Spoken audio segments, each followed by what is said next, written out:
What's going on, everybody? Thanks for tuning back in to another episode of Florida Prison Talk. For this one right here, we back in the Florida Department of Corrections. I appreciate all the support on the Rikers Island series. That's going to be ongoing. I know I'm from Florida and I'm from New York, so I got love for both states, but I appreciate the love on the Rikers Island series for real. We back in the Florida Department of Corrections. Go ahead and introduce yourself, bro. Jake did some time at Sumter CI, South Florida Reception Center. Went through all the other little reception centers in between. Marion CI. Been out for, I think, about 8 years now. Ooh, that's good. So before we get into the DOC, briefly explain what crime led you on your journey to the Florida Department of Corrections. I had a gun charge, and then I was on bond for that and got involved in like a fight kind of / robbery, turned into a stabbing, attempted murder, and armed robbery, pled out the aggravated battery, possession of a firearm. And yeah, that was it. 6 years. Oh, 6 years. Okay. And what's going through your body when you got that 6 years? Are you nervous about prison or the unforeseen? Yeah, for sure. Yeah. You wouldn't say it then. You wouldn't say it then when you're going, but yeah, now looking back, hell yeah, for sure. Gotcha. What are you Spanish, white? I'm white, man. I'm white, and I'm a lot bigger now than when I went. I'm probably like 200 pounds now. Worked out a lot since then. I was probably 20 years old, 150 pounds. You know what I'm saying? Didn't look like this. Didn't look seasoned. Just right, looked like. Okay. You affiliated? No. Okay, so you're a Neutron. You did time Neutron. Okay. Yeah. What was the first facility you hit after you got sentenced to the Florida DOC? Reception center or actual main camp? Reception center, then the main camp. I went to Orlando. Main unit. I spent like probably only a week there, and then I went to the East unit, Orlando, for about 3 more weeks, and then shipped out to Sumter. Okay. How was Sumter CI? What kind of things was happening there? Was it violent? Was it going down? Man, Sumter was sweet, man. When I first got there, it was real sweet. There was no phones, but like the dope was real popping. It was like, it wasn't a day on the yard. You couldn't go get a sack if you had money. So, smoking a lot, got some dirty urines, time back there in the box. And then when I went to the work camp, man, it was love there, man. We lived we was damn near on the streets over there. What kind of thing at work camp? You get everything you want in the streets over there? Man, it was really the K2. This is like the big K2 bubble, where it was still legal on the streets. So the motherfuckers was going to the store, in they blues, like from DOT crews. They was just sprinting through the woods, putting on bum clothes, borrowing a bum bike, shit like that. We was out there in Pasco County. So it was a lot of homeless, wooded encampments type of deal. Okay. And but man, we just running it up with the K2 over there, smoking and shit. A couple of times we got street alcohol brought in. We had mop buckets full of, mix and stuff, mixed drinks all day, just killing it. You know what I mean? Hanging out. Wasn't no bitches or nothing, but I was doing it for the fellas. You know what I mean? That's right. So you tried K2 before? Yeah, I smoked K2, man. I was probably addicted to K2 for a solid year. And did it have? That's what I'm saying, man. I see a lot of videos on the people in prison in K2. Freaking out like the videos I seen. Was you out of it like that?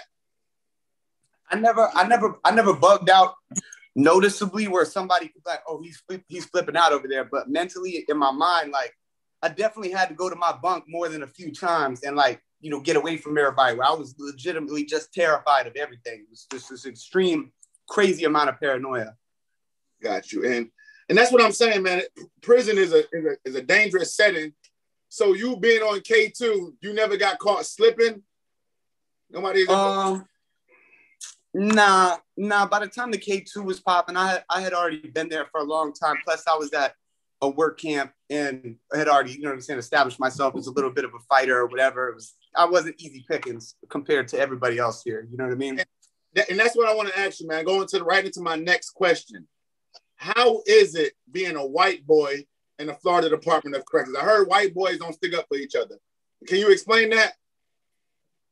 No, It's definitely different than other places. I realized when I came out here, because when I came out here, I had to go do like a little week in this county jail out here in California, and I was immediately approached by the whites and was put down as, you know, this is how things work. You stick to your own kind. I'm like, that's a county jail, you know, and that's just how it is in there immediately. You a gang member of whatever race you are. But yeah, Florida, now you're on your own, man. You're on your own. You better. The only good thing is there's so many other, you know what I'm saying, other white dudes like you. So when you know what I'm saying, show a little something, it's not really gonna be too much pressure after that. Okay, got you. When you got to the Florida Department of Corrections, how long did it take for you to get in your first incident? Or how long did it take for trouble to find you? And what did you do? I said probably 6 months, I want to say, but I didn't really peep game yet as how to prison was. You know, I probably should have fought before I did, but you know, I tried to like walk away from some things, and then once, you know, it just kind of clicked, like, oh, these motherfuckers are trying. You know, you got to fight and get this shit over with. You're not just gonna keep walking away. It's just gonna get worse. Right. And I went on a spree for like 3 months. I got in like 4 fights in 3 months. After 6 months, I went 6 months with no fight, and then I got my first fight, and then I just went through like 3 more right away in like a 3-month period, and then I didn't probably fight for another year. Okay, and can you explain? Can you go take us through one of those incidents you got into, or what it was over? Man, it was all so petty, man. But one good one is one of my homies. He came from the street. He was green. And I had just had, I think, my second fight. So I was feeling myself. I had at this point kind of realized they're not much better fighters in here than I was used to fighting with people on the street. That fear was kind of out of there. So, and I like to fight a little bit. So, you know, my homie came, we smoking weed. He had somebody in the dorm who was more of like a predatorial put down type of guy who he had been hanging out with the past couple of days. He didn't realize that this dude's trying to use him or extort him and, you know, whatever. He got money. You know, his parents have money. So we had just smoked, and the dude walked up, and the dude was like, you know, kind of checking my friend about smoking weed without him.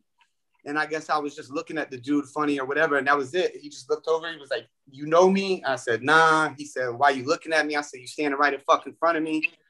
And that was it. It was maybe 2 or 3 more words, and it was get up, walk over to the handball court, took our shit off. It was cold, so we had to take like little jackets and shit off, kind of get down to we could move a little better. And that was it. We just got down for, you know, the perimeter car comes around, like I say, about every 60 seconds.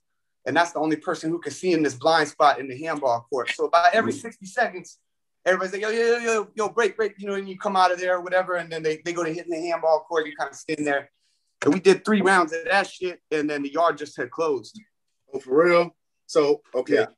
So you guys did 3 rounds after that. After that incident happened, were you guys able to be around each other after that? You guys coexist? No. That was the most tension I ever had in there, and it lasted for about 5 days. And luckily, the dude just went psych and got out of there. Okay. But yeah, it was a lot of tension. He didn't want to take the results the first time, and he knew there was really no other outcome than that. And he was a bigger guy, but I was just painting him, but I was just like not finishing him off. You know what I mean? Really, just because of the crowd that was there was very anti-me. Got you. And with that being said, like you being white in there, did anybody ever try to put down on you and get you to break it off? Yeah, multiple times. Yeah, that's what these fight incidents is mostly stemmed from, shit like that. Okay, and how did that happen? How do they approach you when they try to do that?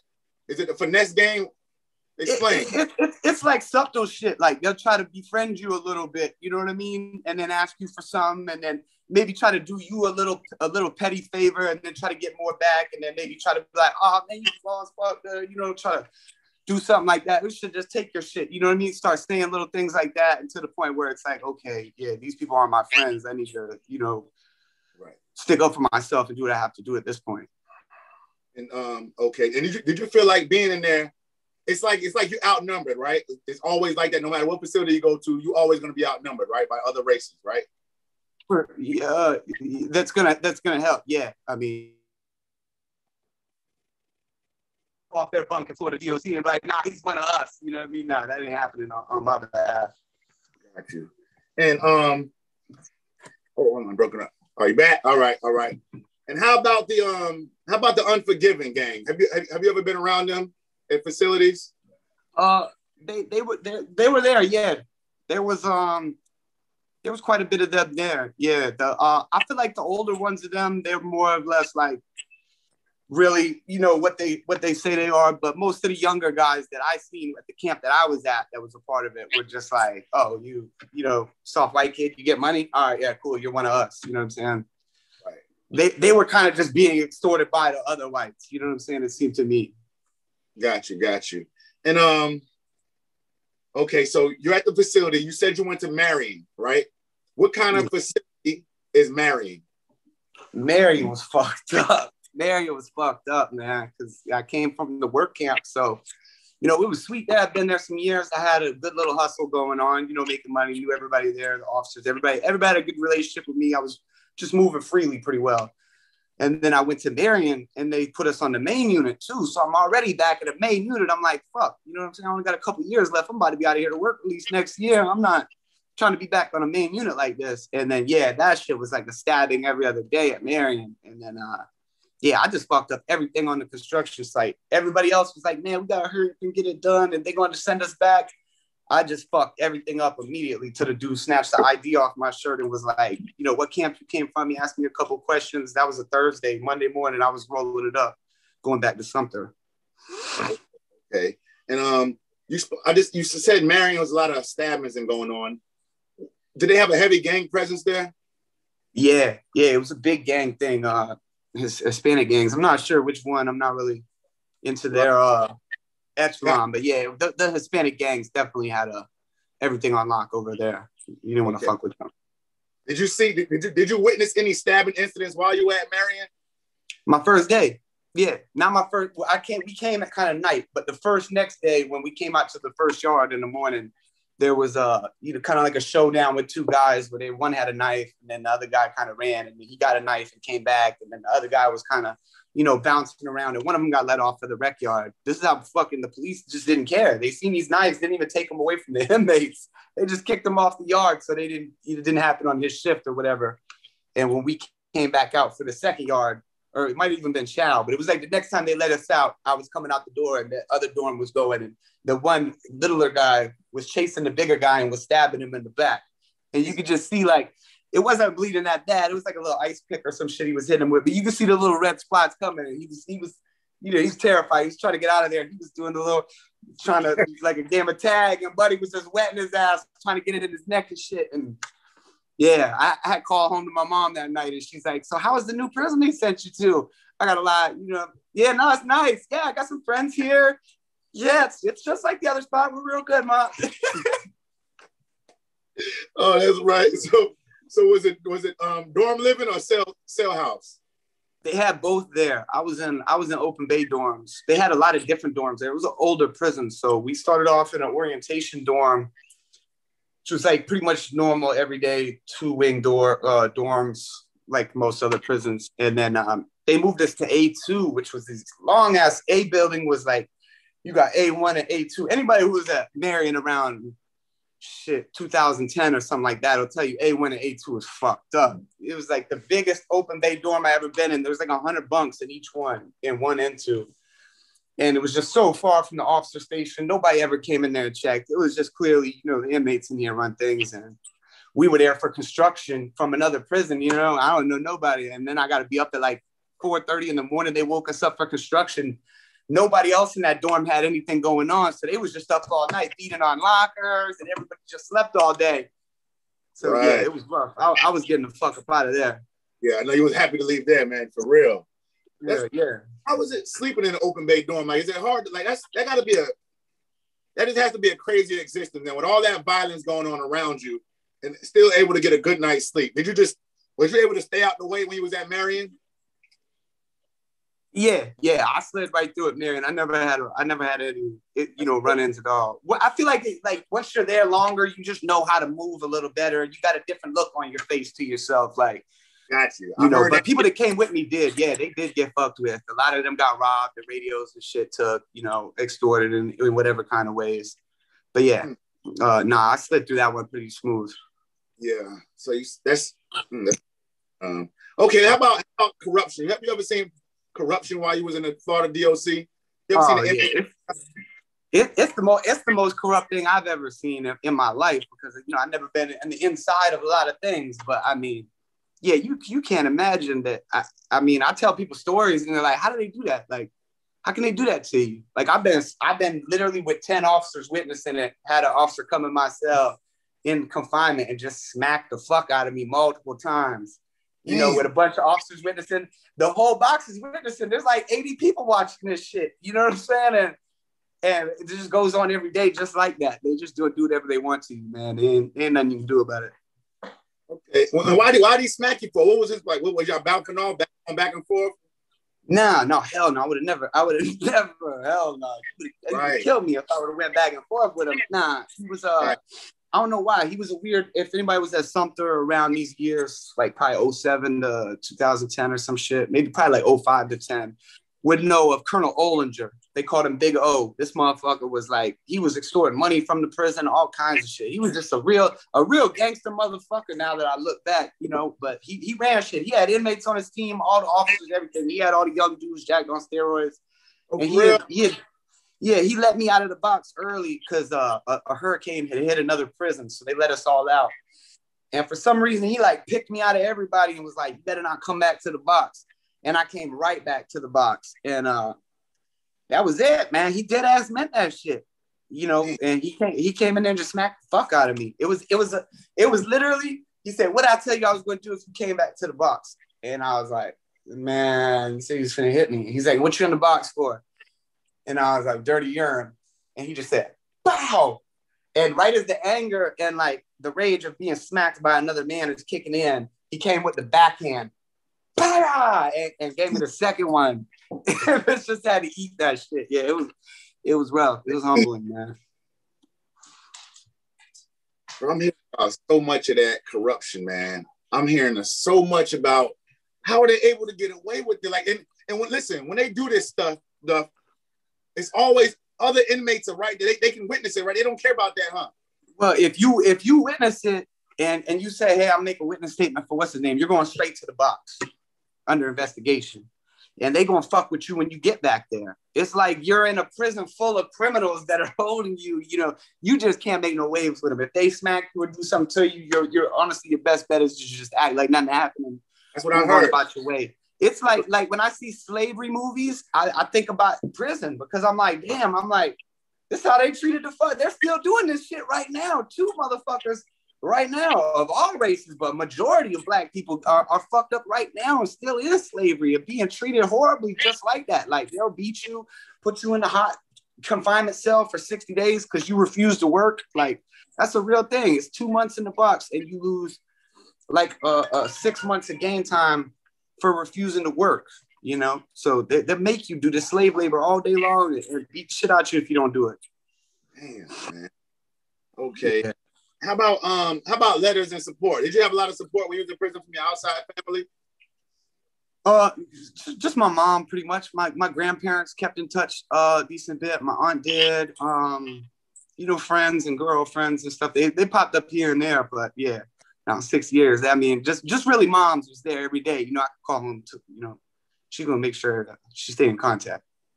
Okay, and with that being said, how about hustling? What kind of hustle did you in prison to make?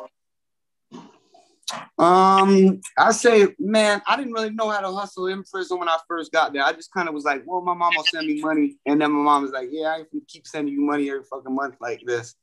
You know what I'm saying? You put yourself in there. I give you a little bit of money, but I ain't gonna just keeping you as much as you can have. So, I started learning how to make little hustles here and there and started just stealing shit out of food service, petty shit like that. And then eventually worked up to loan sharking. And then right as I had the loan sharking thing going on a lot, they took the cigarettes out. So that really made me, because when they took the cigarettes out, I had like $500 or something owed to me on the compound. I just pulled it all in tobacco. And nobody else bought these cigarettes up in time on the compound but me. So they wound up being $1 a cigarette. And I was getting 70 in a pack for $5, and had probably like 50 packs put up. So I pumped up a lot of money. And off of that, then, the tobacco game got a little flooded with other people and the K2 game started popping more. So then, we moved into that. And we had a good stretch, man, a year where one of my homies was just running to the store. You know, he'd clean up all the cash on the compound. Everybody go to visiting park. Your people pays with real cash money at the visiting park for food and snacks.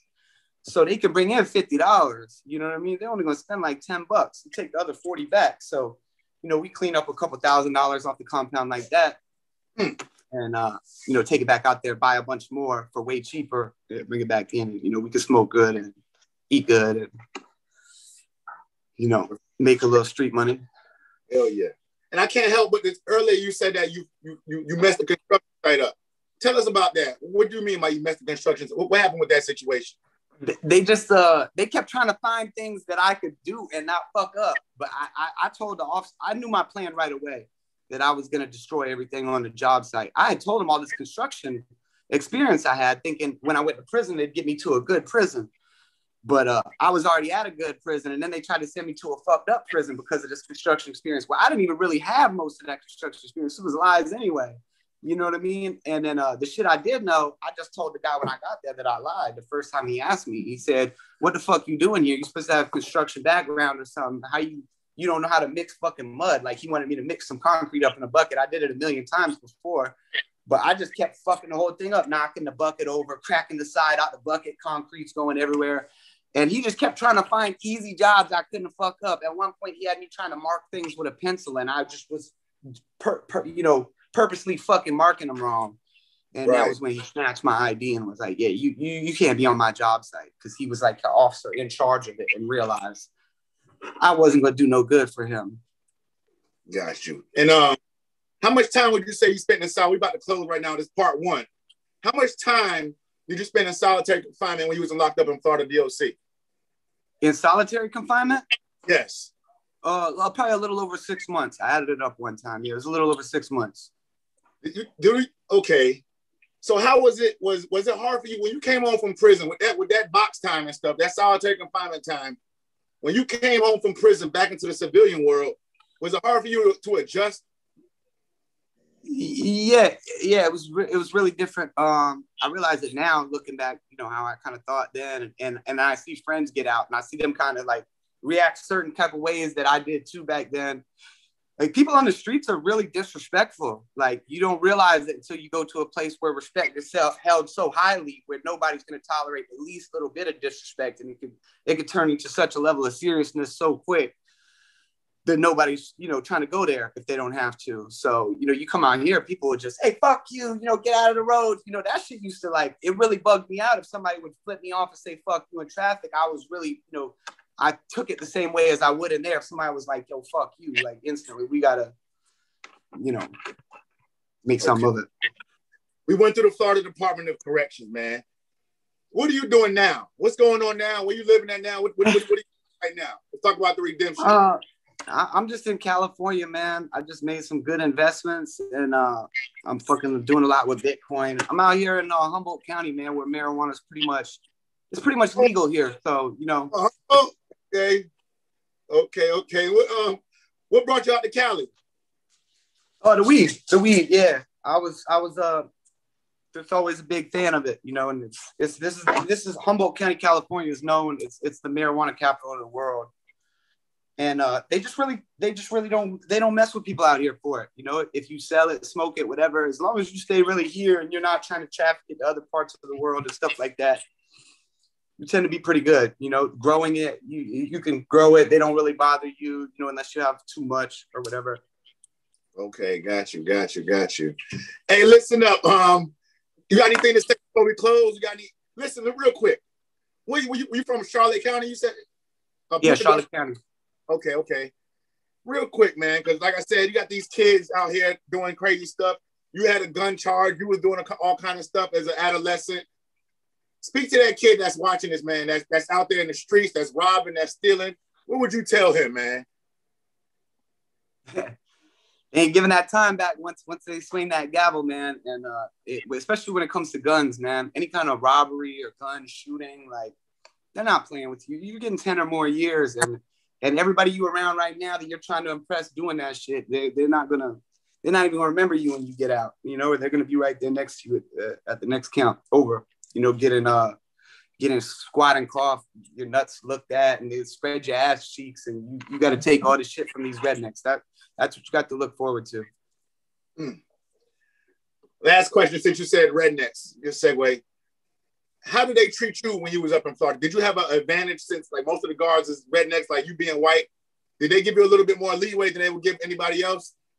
I did more towards right before I left Sumter. Like when I was first at Sumter, I more or less kicked it with blacks, more or less, until, it just slowly started changing after, you start seeing them more or less try to be predatorial towards you than be your actual friends. So you meet a new circle. And once the guards there seeing that, I was a white kid that hung with other white kids, and, they knew that I would fight and I wasn't scared.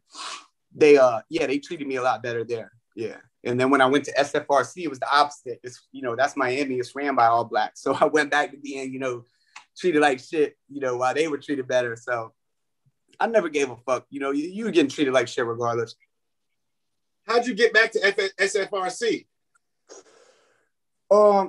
My bunkie in the work release center had got drunk, and they found beer cans, and they just went through the room. Nobody would snitch, and they just found some headphones that had a microphone in them.